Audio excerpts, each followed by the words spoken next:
ବିଡିଓଙ୍କ ନାମରେ ଜାତିଆଣ ଆକ୍ଷେପ ଅଭିଯୋଗ। ନୂଆ ସରକାରଙ୍କ ସ୍କାନରରେ ରାଜ୍ୟର 91 ବିଡିଓ 91 ଜଣ ବିଡିଓଙ୍କ ବିରୋଧରେ ଆସିଥିବା ଅଭିଯୋଗ ସମ୍ପର୍କରେ ବିଚାର କରୁଛନ୍ତି ରାଜ୍ୟ ସରକାର।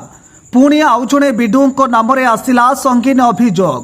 ହାଟଡିହି ବ୍ଲକ ଅନ୍ତର୍ଗତ ପନ୍ଦାଡ଼ ପଞ୍ଚାୟତର ଠିକାଦାର କେଶବ ଜେନା ଆଣିଲେ ଅଭିଯୋଗ। କେଶବଙ୍କୁ ଜାତିଆଣ ଆକ୍ଷେପ କରିବା ସହ ଖରାପ ଭାଷାରେ ଗାଳିଗୁଲଜ କରିଥିବା ନେଇ ହାଟଡିହି ମଣ୍ଡଳ ଅଧିକାରୀ ସୋମେଶ୍ରୀ ପାଣିଗ୍ରାହୀଙ୍କ ନାମରେ ନନ୍ଦିପଦା ଥାନାରେ ଲିଖିତ ଅଭିଯୋଗ କଲେ କେଶବ। ଆସନ୍ତୁ ଶୁଣିବା କ'ଣ କହୁଛନ୍ତି ବିଡିଓ ସୋମେଶ୍ରୀ ପାଣିଗ୍ରାହୀ। ପନ୍ଦାଡ଼ ଯୋଉ କେଶବ ଜେନା ଅଭିଯୋଗ କରୁଛନ୍ତି ଯୋଉ ଜାତିଆଣ ଆକ୍ଷେପ ସହିତ ଅଶ୍ଳୀଳ ଭାଷାରେ ଗାଳିଗୁଲଜ, ସାର୍ କ'ଣ ସତ ନା ମିଛ? ସେଟା ଆପଣଙ୍କୁ ଲାଗୁଛି କି ସତ ହେଇଥିବ ବୋଲି?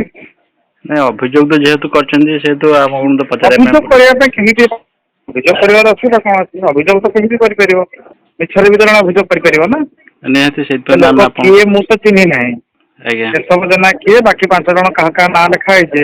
ସେ ଲୋକମାନେ କେବେ ମତେ ଦେଖିଥିଲେ, କେବେ ଜୀବନରେ ବି ତାଙ୍କ ସହିତ ଥରେ ଦେଖା ହେଇଥିବ, ସେମାନେ ଟିକେ ମୋ ସାମ୍ନାରେ କୁହନ୍ତୁ ନା ଯେ କେବେ ତାଙ୍କ ସହିତ ଦେଖା ହେଇଛି ବୋଲି। କାରଣ ହେଇପାରେ ଏଇଆ ଗୋଟେ ମୁଁ ଭାବୁଛି, କାହିଁକି ତାର ଗୋଟେ ଦିନ ପୂର୍ବରୁ ସରପଞ୍ଚଙ୍କର ଦେଢ଼ଶୁରଙ୍କ ନାଁରେ ଆମର ଜଣେ ପିଓ ଅଭିଯୋଗ କରିଛନ୍ତି ଜାତିଆଣ ଆକ୍ଷେପ, ଯୋଉଟା କି ମୋ ପାଖକୁ ଆସିଲା ଅଭିଯୋଗଟା ଯେ ସରପଞ୍ଚଙ୍କ ଦେଢ଼ଶୁର ଆମକୁ ଜାତିଆଣ ଆକ୍ଷେପ କରିଛନ୍ତି ଏବଂ ଜୀବନରୁ ମାରିଦେବା ପାଇଁ ଧମକ ଦେଇଛନ୍ତି। ତେଣୁ ମୁଁ ସେଇ ଆପ୍ଲିକେସନଟାକୁ ଫରୱାର୍ଡ କରିଦେଲି ଥାନାକୁ, ନନ୍ଦିପଦା ଥାନାକୁ ମୁଁ ଫରୱାର୍ଡ କରିଦେଲି।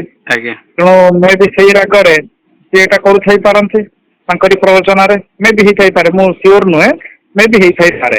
ମୁଁ ଜାଣିନି, କାମ ହେଇଥିଲେ ବି କାମ ଜେଇଙ୍କ ନାଁରେ ଥିବ ନା, କୌଣସି ଆଜ୍ଞା ଲୋକ ନାଁରେ ତ କାମ ଅର୍ଡର ନଥିବ। ନାଇଁ ନାଇଁ, ତେଣୁ ସେ ନିହାତି ଲୋକ ଜେଇଙ୍କ କିଏ ବି ତ ମୁଁ ଜାଣିନି, ଜେଇଙ୍କ ନାଁରେ ଥିବ। ଆଜ୍ଞା ଜେଇ ମତେ ଏ ବିଷୟରେ କିଛି କହିନାହାନ୍ତି, ଜେଇ ନ କହିଲେ ମୁଁ କେମିତି ଜାଣିବି?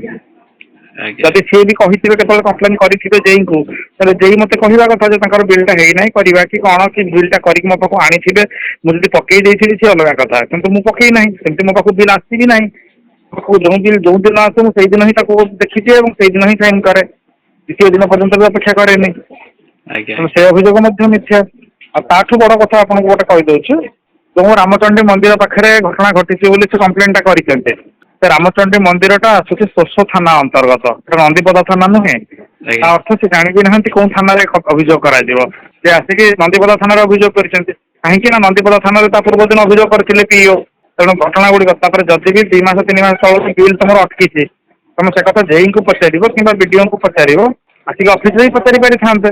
ତେଣୁ ସେ ଯୋଉ କଥା କହୁଛନ୍ତି ସମ୍ପୂର୍ଣ୍ଣ ରୂପେ ମିଥ୍ୟା ଏବଂ ସେ ଲୋକ କିଏ ମଧ୍ୟ ମୁଁ ଚିହ୍ନି ନାହିଁ। ମୁଁ ସେଇଦିନ ସେଇ ସମୟରେ ଯୋଉ ସମୟ କଥା ସେ କହୁଛନ୍ତି 2:30 ବେଳେ ଆଜ୍ଞା ମୋର ଷ୍ଟେଟ ଭିସି ଚାଲିଥିଲା। ସେଇ ସମୟରେ ଶୁକ୍ରବାର ଦିନ ଆମର ଭିସି ଚାଲେ, ଆଜ୍ଞା ଭିଡିଓ କନଫରେନ୍ସରେ ପ୍ରିନ୍ସିପାଲ ସେକ୍ରେଟାରୀ ନିଅନ୍ତି ପ୍ରତ୍ୟେକ ଶୁକ୍ରବାର ଦିନ। ଆଜ୍ଞା ସେଇ ସମୟରେ ମୁଁ ସେଇଠି ଉପସ୍ଥିତ ଥିଲି, ତେଣୁ ସେ ସମୟ ମଧ୍ୟ ମିଥ୍ୟା। ଆଜ୍ଞା ତେଣୁ ସବୁଆଡୁ ଦେଖିଲେ କଥା ଗୁଡ଼ିକ ସମ୍ପୂର୍ଣ୍ଣ ରୂପେ ମିଥ୍ୟା, ସଫଳ କଳ୍ପିତ, ଭିତ୍ତିହୀନ, ଆମୂଳକ ଆଉ ଉଦ୍ଦେଶ୍ୟ ପ୍ରଣୋଦିତ ବୋଲି କୁହାଯାଇପାରେ। ବାକି ଦେବ ଆପଣଙ୍କୁ ଗୋଟେ ମୁଁ ଧନ୍ୟବାଦ ଜଣେଇବି ଗୋଟେ କେସ୍ରେ, କୋଉଟା କହିଲେ, ଧବଳେଶ୍ୱର କେସ୍ଟା। ଅଭିଯୋଗକାରୀ ଅଭିଯୋଗକୁ ଖଣ୍ଡନ କରିଛନ୍ତି ବିଡିଓ। ତଦନ୍ତ ପରେ ଜଣାପଡ଼ିବ କିଏ କାଚ ଆଉ କିଏ କାଞ୍ଚନ। କେନ୍ଦୁଝରରୁ ଦେବବ୍ରତ ବେହେରାଙ୍କ ରିପୋର୍ଟ, ଫୋକସ୍ ପ୍ଲସ୍।